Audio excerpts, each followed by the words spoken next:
ജോൺസാനെ എപ്പോഴും കാണുമ്പോൾ കണ്ടിട്ടുള്ളപ്പോഴൊക്കെ ഞാനും നിങ്ങളും ദർശിച്ചിട്ടുള്ള ഒരു മുഖഭാവമുണ്ട്. അത് പുഞ്ചിരിയോടുകൂടി നമ്മെ എതിരേൽക്കുന്ന ഒരു ജോൺസാനാണ്.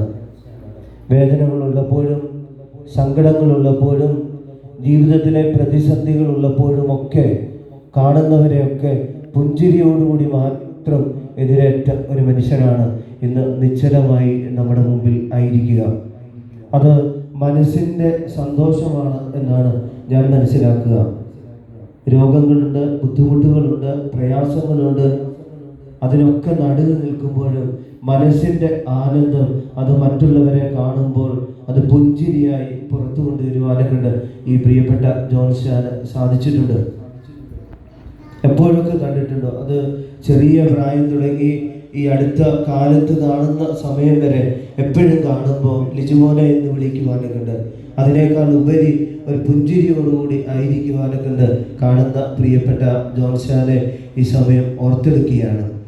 രോഗത്തിൻ്റെ അവസ്ഥകൾക്കൊക്കെ ശേഷവും വീട്ടിലേക്ക് കടന്നു വന്നപ്പോൾ കാണുവാനൊക്കെ എല്ലാവരും ഒന്നിച്ച് കാണുവാനൊക്കെ, ഒരുമിച്ച് ഭക്ഷണം കഴിക്കുവാനൊക്കെ, ഒരുമിച്ച് കുറേ നേരം യാത്ര ചെയ്യുവാനൊക്കെ ഒക്കെ സാധിച്ചത് ഈ സമയം സ്നേഹപൂർവ്വം ഓർത്തെടുക്കുകയാണ്. രോഗത്തിൻ്റെ അവസ്ഥയിലായിരുന്നപ്പോൾ ലിസിമാമയും പ്രിയപ്പെട്ട കുടുംബാംഗങ്ങളും നൽകിയ വലിയ പരിചരണത്തെ ദൈവത്തിൻ്റെ സന്നിധിയിൽ നന്ദിയോടുകൂടി ഓർക്കുകയാണ്. കുടുംബാംഗം എന്ന നിലയിൽ,